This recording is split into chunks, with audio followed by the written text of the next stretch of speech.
Jam 1:45 subuh. Di ujung bas terakhir, duduk seorang pria yang depresi. Meskipun tampaknya biasa, tetapi kamu jangan mengganggu dia. Karena kamu tidak memperhatikan tangannya. Lihat puncak tinjunya sudah tahu. Terluka dan berdarah. Tiba-tiba bas berhenti. Ada apa? Ternyata ada sebuah mobil yang menabrak. Keluar beberapa anak muda yang berteriak karena mabuk. Kelihatannya orang brengsek. Mereka berkumpul dekat bas, mengetuk pintu dan mau naik. Supir wanita yang baik dan penakut membuka pintu. Ini akan menjadi keputusan salah yang pernah dia buat tahun ini. Ketika mereka naik, berteriak dan mengganggu, menjatuhkan buku penumpang, kemudian menekan dengan kaki agar tidak bisa diambil. Penumpang itu kemudian pergi. Sekelompok pemabuk mulai melecehkan wanita cantik ini. Dia dalam keadaan bahaya malam ini. Hutch yang di belakang tiba-tiba senyum dengan aneh. Hutch berdiri. Gadis itu menatapnya seperti meminta bantuan. Tapi dia mengabaikan. Melewati pemabuk itu. Kemana dia pergi melewati pemabuk itu? Kemana dia pergi? Ke depan dan ambil telepon supir. Dengan lembut membujuknya untuk keluar dari bas. Kemudian menutup pintu. Kemudian melihat para pemabuk itu. Saatnya membeli tiket, bajingan. Para pemabuk melihatnya, dengan bersama. Pak, untuk apa masih di sini? Hanya melihat Hutch mengeluarkan pistolnya. Dan mengeluarkan semua peluru yang ada di dalam pistol. Saya mau mematikan kalian semua. Para pemabuk malah ketawa. Hutch hanya tersenyum. 1-5 dimulai. Pukulan pertama. Hutch terpukul di mukanya. Ternyata dia sengaja. Dia menginginkan rasa sakit ini. Karena dia sudah tidak berkelahi selama 8 tahun, dia menginginkan rasa sakit ini. Karena dia sudah tidak berkelahi selama 8 tahun. Dia ingin mengaktifkan memori pertempuran. Pukulan kedua dan ketiga. Mimisan. Pukulan di belakang kepala lagi. Bagus. Orang biasa pasti tidak bisa berdiri lagi. Tapi dia semakin bersemangat. Menjatuhkan yang kedua dan ketiga. Ada yang mengeluarkan pisau. Dan menusuknya. Bagus. Luka yang familiar. Orang kedua juga ingin melukainya dengan pisau. Tetapi sudah terlambat. Habis tanganmu. Hutch yang kurus ini mempunyai tenaga yang kuat. Sekaligus mencekik dua orang pun mereka tidak dapat melepaskan. Sampai Hutch pertama kali jatuh. Yang berarti babak pertama berakhir. 5 pemabuk itu berdarah. Semuanya tidak percaya. Ada apa dengan hari ini? Semua pada takut geng kita. Malah dipukul oleh pria yang hanya berpakaian baju polo. Hutch melepaskan jam tangannya. Meletakkan di tangan kanan. Menjadi alat bantunya.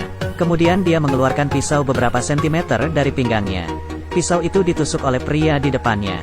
Maaf. Babak kedua banyak darah. Pertempuran pisau dimulai. Dia memukul 3 kali dengan jam tangannya. Sampai kena kepalanya. Luka orang kedua lebih parah. Kalian jangan lihat. Orang yang ketiga dililit dengan tali. Hampir mati. Untung saja pemabuk itu banyak orang. Dan melemparkan Hutch keluar bas. Babak kedua selesai. Orang di bas pada lap darah mereka. Ada yang hidungnya patah. Ada yang giginya patah. Hutch yang di luar berdiri kembali. Membuka pintu bas. Dan masuk lagi. Halo, kita ketemu lagi. Hutch menyuruh gadis cantik itu segera pergi. Terima kasih. Karena babak ketiga sudah tidak seru.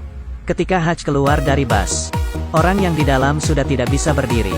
Dia mengembalikan ponsel pada supir. Berjalan dengan pincang. Sampai di rumah sudah jam 3.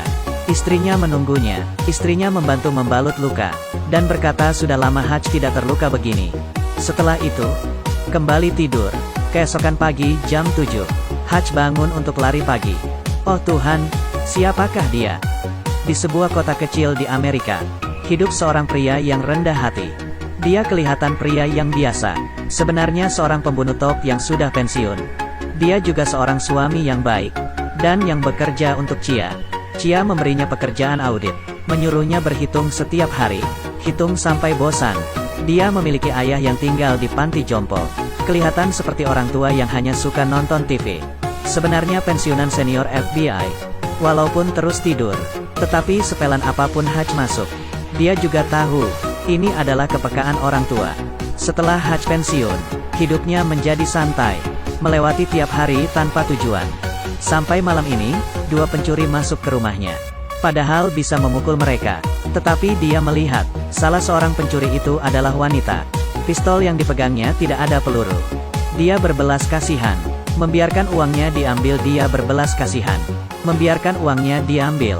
Setelah kejadian ini, Hutch diketawai tetangga. Polisi juga mengatakan dia tidak berguna. Iparnya mengatakan dia sampah. Putranya pun juga merasa ayahnya tidak berguna. Akhirnya Hutch melampiaskan depresinya di malam itu. Di sebuah bus, dengan kekuatan sendiri, menghajar beberapa pemabuk yang mengganggu gadis cantik. Kemudian menghilang. Tetapi karena pertempuran inilah, dia mendapat masalah. Pemabuk itu adalah gangster. Salah satu di antaranya adalah kerabat bos gangster. Bos gangster melihat adiknya terluka parah. Bersumpah ingin membalas dendam. Mereka mengambil kartu transportasi Hutch di dalam bus. Tidak lama kemudian tahu alamat rumahnya. Malam itu, Hutch menyiapkan makan malam untuk keluarganya. Tetapi sebelum makan, dia sudah merasakan ada beberapa mobil berhenti di luar rumah. Dia tahu bahwa masalah datang mencarinya. Hutch langsung menyuruh keluarganya meletakkan semua makanan dan bergegas ke ruang bawah tanah. Keluarganya ketakutan mendengar perkataannya. Di pintu ruang bawah tanah, Hutch membuka gerbang rahasia yang dia rancang diam-diam. Ruang bawah tanah ini sebenarnya adalah benteng anti peluru. Hutch berada di luar, hanya meninggalkan sebuah pesan, jangan lapor polisi. Kemudian menutup pintu. Dia mau menghadapinya sendiri.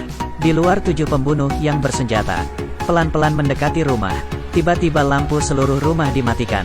Mengandalkan lampu di atas kepala, pembunuh membuka pintu dan mencari mangsa dalam kegelapan. Tetapi mereka tidak tahu, merekalah mangsa itu. Hutch keluar, hanya menggunakan sebuah kayu, dan memukul 2 gangster yang tidak sempat melawan.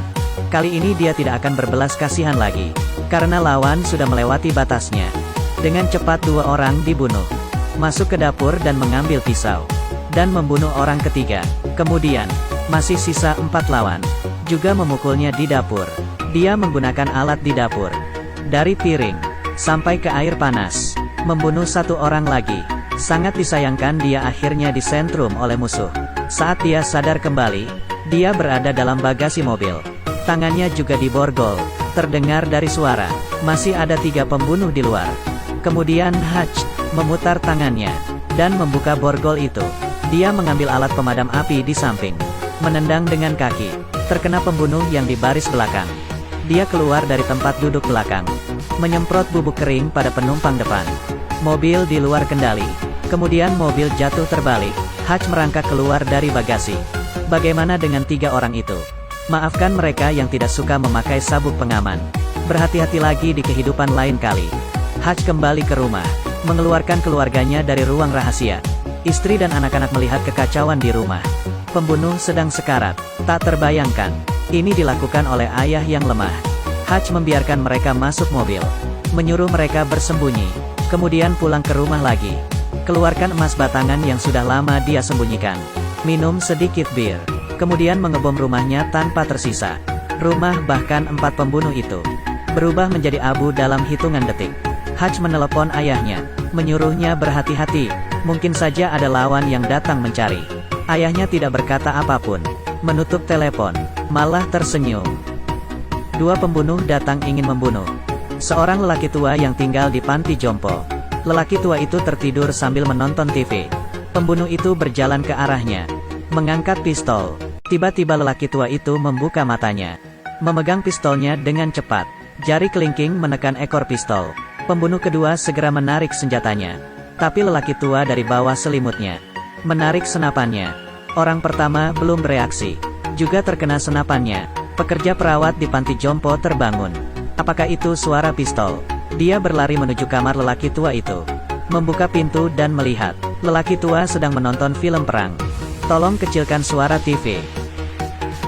Lelaki tua yang terkena banyak darah di muka mengangkat remote dengan tangan kiri, dan tangan kanannya menekan pembunuh yang sekarat, agar dia tidak berteriak.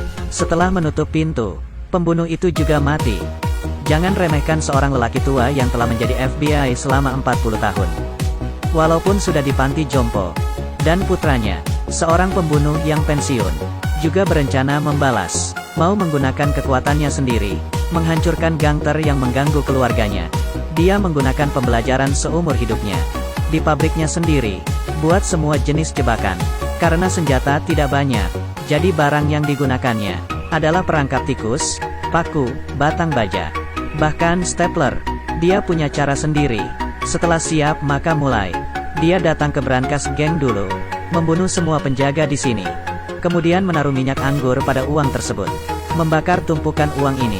Kemudian datang ke pangkalan bar bos gangster. Bos sedang nyanyi. Selesai nyanyi melihat Hutch makan di tengah keramaian. Bagaimana dia masuk ke sini? Bos gangster terkejut. Segera sekelompok gangster mengepung Hutch. Puluhan pistol tertuju padanya. Bos mengatakannya sangat berani. Hutch pelan-pelan membuka kain di mejanya. Ternyata bom terkait dengan jarinya akan meledak jika tertarik. Hutch dengan santai lap mulutnya. Bos hanya bisa menyuruh bawahannya keluar, berdiskusi dengannya. Lelaki boleh berperang, tetapi tidak boleh menyuruh orang ke rumahnya, mengganggu keluarganya, sehingga saya membakar brankas. Sebagai pelajaran, sekarang ku berikan satu kesempatan. Berhenti dan semua selesai. Kamu pertimbangkan. Setelah selesai berkata Hutch keluar dari bar, menunggu diam di mobil. Tetapi bos gangster ini berencana balas dendam. Hutch segera lari menggunakan mobil. Senyum misterius di jalan. Siapa tidak ingin berperang? Hutch membawa seluruh gangster itu datang ke pabrik tempat dia mengubur jebakan yang tak terhitung jumlahnya. Tak sangka, mitra lamanya sudah ada di sini. Mitra lama menggunakan senapan untuk melindunginya dari jendela. Yang paling heboh adalah ayah yang berumur 80 tahun juga di sini, memegang senapan favoritnya, membantu putranya. Keduanya masuk pabrik. Mereka akan membantai puluhan gangster. Mereka menembak dengan baik. Satu tembakan seorang. Perangkap pun beraksi. Bisa hidrolik, bisa juga stapler, juga bisa perangkap tikus. Ayah yang berumur 80 tahun, meskipun lambat, tetapi menembak dengan tepat. Semua terkena tetapi menembak dengan tepat. Semua terkena, sambil menembak sambil senyum. Tua tapi keren. Hutch juga sangat keren, membunuh dengan baik. First blood, double kill, triple kill, quadra kill, penta kill, unstoppable, legendary. Tidak lama kemudian, bawahan gangster semua mati. Bos gangster yang memegang senapan. Saat ini malah, mereka bertiga tidak ada peluru.